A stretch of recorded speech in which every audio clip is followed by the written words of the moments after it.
ప్రతి ఒక్కరికి విద్య అనేది ఎంత అవసరమో ప్రత్యేకంగా చెప్పాల్సిన అవసరం లేదు. ఒక విధంగా ప్రభుత్వ సహాయ సహకారాలతో ప్రస్తుతం అక్షరాస్యత శాతం పెరుగుతూనే ఉంది. కానీ ఇంకా కొంతమంది ఆర్థిక ఇబ్బందుల కారణంగా వారి చదువును కొనసాగించలేకపోతున్నారు. అటువంటి వారి కోసం తాజాగా ప్రభుత్వం మరో కొత్త పథకాన్ని అందించబోతుంది.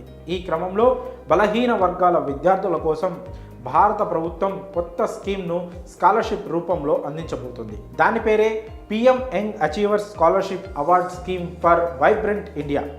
దీనినే పిఎంఎస్వి స్కాలర్షిప్ స్కీమ్ అని కూడా అంటారు. అయితే ఈ స్కాలర్షిప్ను పొందడానికి ఎటువంటి అర్హతలు ఉండాలి, ఈ స్కాలర్షిప్ కోసం ఎలా అప్లై చేసుకోవాలి, అసలు ప్రభుత్వం ఈ స్కీమ్ ద్వారా ఎంత మొత్తం అమౌంట్ను విద్యార్థులకు అందజేస్తుంది అనే వివరాలను ఇప్పుడు తెలుసుకుందాం. అయితే ఈ స్కీమ్కు అర్హత గల విద్యార్థులు 9 నుంచి ఇంటర్మీడియట్ వరకు చదివే విద్యార్థులు మాత్రమే.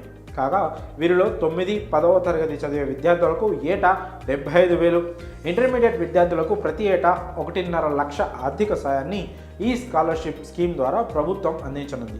అయితే 2023 సంవత్సరంలో మెరిట్ ఆధారంగా ఈ స్కాలర్షిప్ కోసం విద్యార్థులను ఎంపిక చేశారు. కాగా ఈ అర్హతను సాధించాలంటే దానికి ముందు ఎంట్రీ ఎగ్జామ్లో క్వాలిఫై అవ్వాలి. కాబట్టి దానికి సంబంధించిన పూర్తి వివరాలు తెలుసుకోవాలంటే ye.nta.ac.in/NTA వెబ్సైట్ను విజిట్ చేయాలి.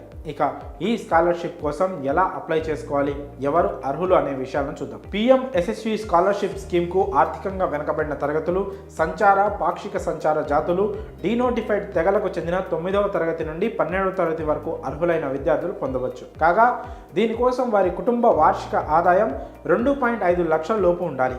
ఇక ఈ స్కాలర్షిప్ నేరుగా బ్యాంకు అకౌంట్కు ట్రాన్స్ఫర్ చేయబడుతుందని అధికారులు పేర్కొన్నారు.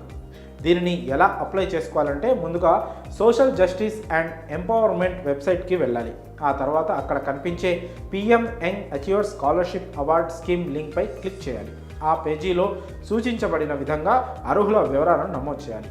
ఆ తర్వాత ఒక మెసేజ్ ద్వారా ఫోన్కు రిజిస్ట్రేషన్ నెంబర్, పాస్వర్డ్ వస్తుంది. దాని ద్వారా పూర్తి వివరాలతో అప్లికేషన్ ఫామ్ను పూర్తి చేయాల్సి ఉంటుంది.